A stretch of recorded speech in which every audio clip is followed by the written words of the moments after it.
Thank you, and it's been a long day, but fascinating day. The group has thinned out, and it's my unenviable task to say thanks and to close the evening pre-dinner. So on behalf of Dasra again, thank you all for having come here, to the panelists for being so inspiring, to the Dasra team. So, nobody said thank you to the Dasra team for putting it together.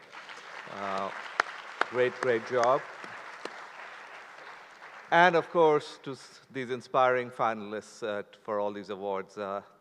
Thank God I was not the one involved in choosing the winners. So they were all very inspiring. It's been a fascinating and long day, so I won't bore you with I'll try to keep it short and not bore you with a long speech, but CSR has been a pretty pivotal event, and hopefully will be a pivotal event in India's future.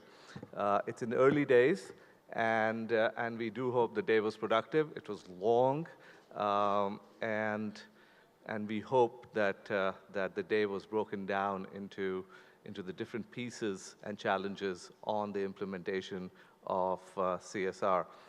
There's a lot at stake. What we heard today was there's a lot at stake here and a lot to harness. 16,000 companies are eligible under the CSR law. 20,000 crores are intended to be directed towards the social sector. And we heard today somebody monetize the amount of volunteers, the actual value of the volunteers that could go into this new CSR effort, and that's $10 billion. So there's a huge amount at stake here. We've heard a lot of the difficulty of dealing with the government, but that is precisely why, instead of taxing corporates an additional 2%, the government created CSR.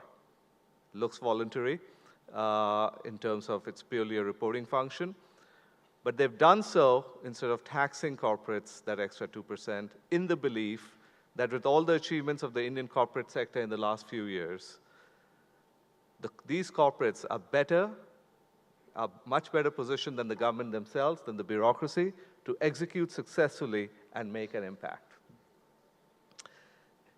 And I will say this, that the government is looking, monitoring, and will be watching, and in fact, if in fact the impact isn't as high over the next few years as the government thinks, I do think there's real risk of taxation. So here's a real incentive for the corporates to come in and take to heart what was discussed today all day and actually make it work. All of a sudden, we, the corporate industry, the corporates, the industry in India, and potentially us, their partners, their NGO partners, have a great burden of responsibility, a responsibility for the country's development, of lifting masses and millions of people out of poverty, and create a far more productive population, and which can be beneficial to all. We've heard from successful CSR implementers earlier in the day. Make it simple, make it replicable, make it scalable. Employees must be involved. Employees of the corporates must be involved. It does not necessarily need to be selfless.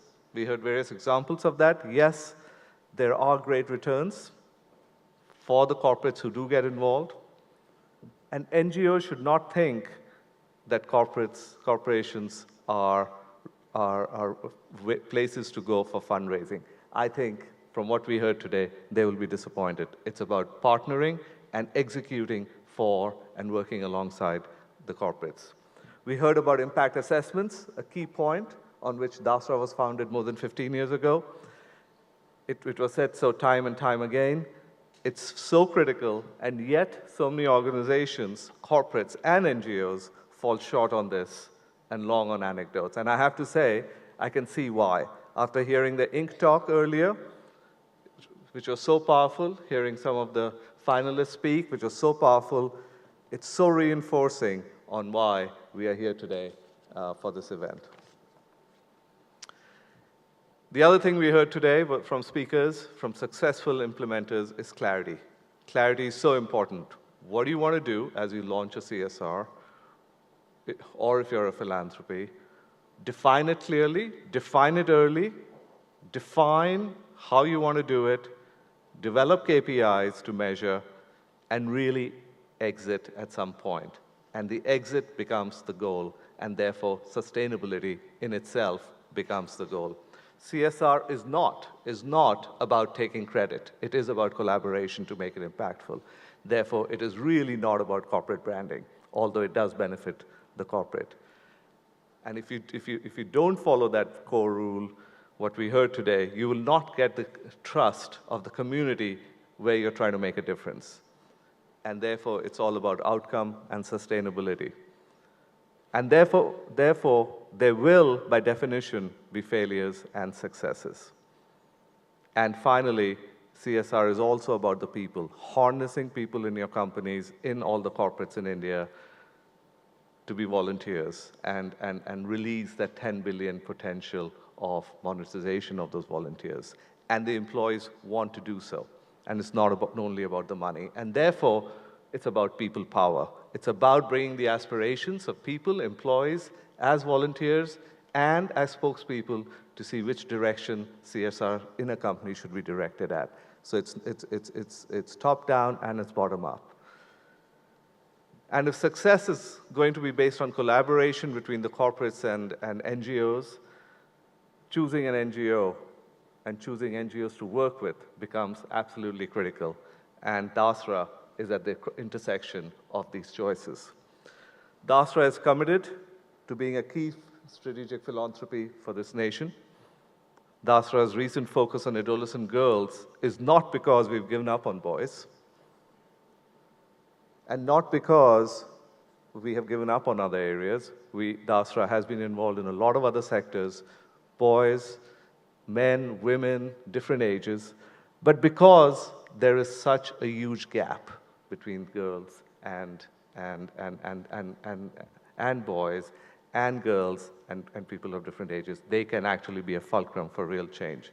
Changing the lives of 113 million adolescent girls in India is a powerful aspiration for Dasra, and we hope a lot of the CSR activities is directed over the years to this space. So with that, thank you very much. We look forward to the next 2 days. The Dasra outfit has a lot on its hand in the next 2 days as well. So thanks very much for coming, and we look forward to dinner.